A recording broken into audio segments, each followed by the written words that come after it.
Recently, we did a video on best apps that bridge the gap between your Android and PC, which many of you guys liked. So I reckon why not do an updated version.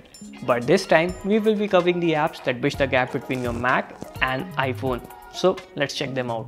Now, if you're in the Apple ecosystem, you might already be enjoying the seamlessness between the devices. For instance, taking your iPhone call from your Mac or shift browsing from that of your Mac Safari to that of your iPhone.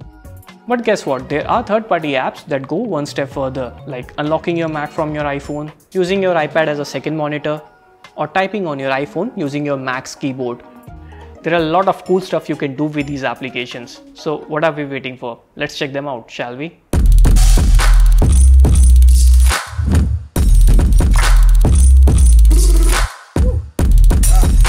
So let's start with unlocking your Mac first. Now, if you have an Apple Watch, you can easily unlock your Mac. But what if you don't have an Apple Watch? Well, you can also use your iPhone instead. NearLock is a free app which allows you to unlock your Mac without having to type your password.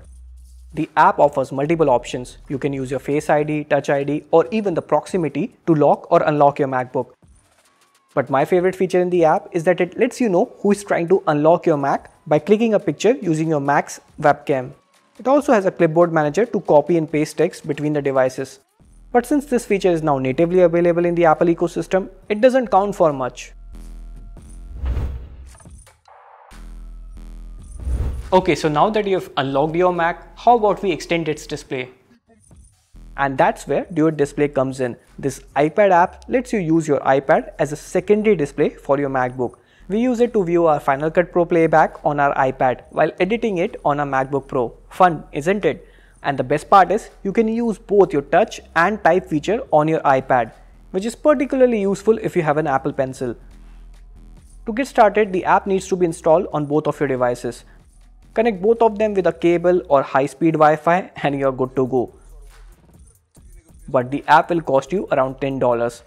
In my opinion, it's totally worth it. Go check it out.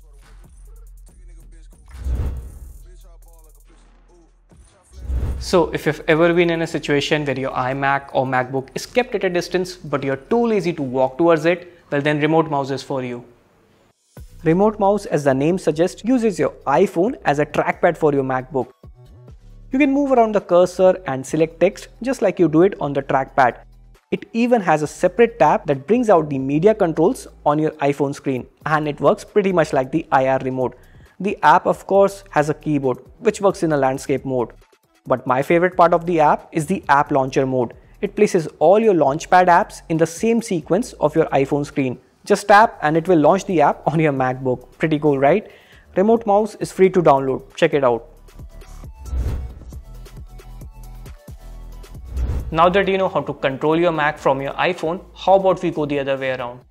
Mocha keyboard app, and I hope I'm saying it right, is a simple app that connects your MacBook keyboard to your iPhone. Simply open the app on your MacBook and it will try and connect to your iPhone. Pair the two Bluetooth connection and that's it. Now type anything on your Mac and the strokes will magically appear on your phone window. How cool is that? The app has two versions on the Mac App Store.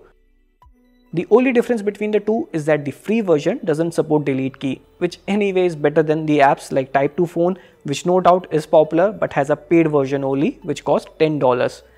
I will have the links to all these applications in the video description, by the way.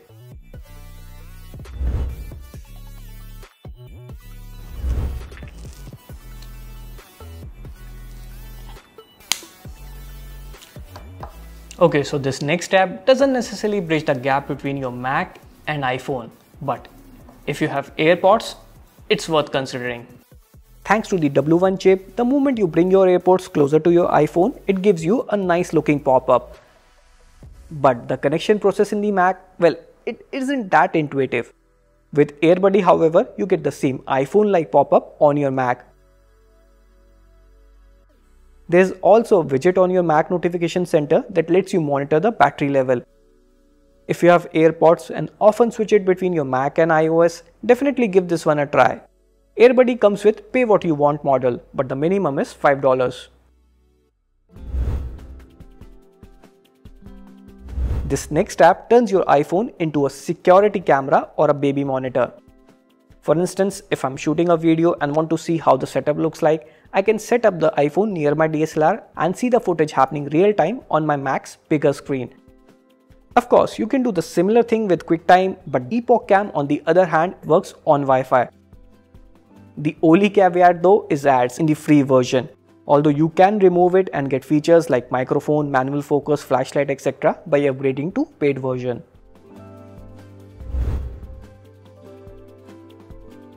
Okay, so your Mac has a mic, but let's be honest, it's not that great. Of course, you can buy USB mic off of Amazon, but turns out you can use your iPhone as a mic as well. Microphone Live is a free app that lets you do exactly that. For instance, if you use Audacity to record voiceovers for your YouTube videos, you can set the source audio to iPhone. In fact, check this out. Here's the audio sample recorded with the built-in microphone of this MacBook. And here is audio recorded with the iPhone. And as you can see, there's a day and night difference in the audio quality. And the cool thing is, it works with any other audio recording app on your Mac. The setup is a bit of a something though. First, you need to download the app on your phone and then connect it to your computer using the USB cable. Yes, you will need cables. Next, on your Mac, open Audio MIDI setup, find your iPhone in the list and then enable it. From here, everything that you say on your iPhone will get rerouted to your Mac. Pretty cool, right?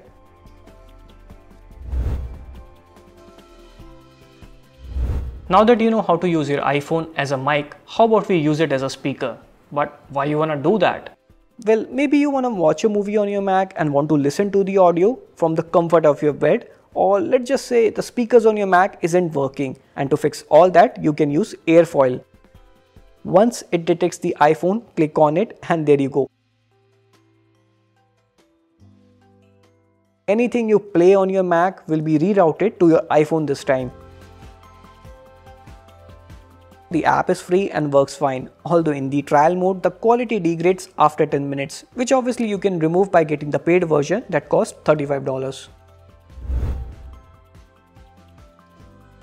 Last but not the least, how about we play some games on your Mac and iPhone? Because why not? Not everything has to be useful.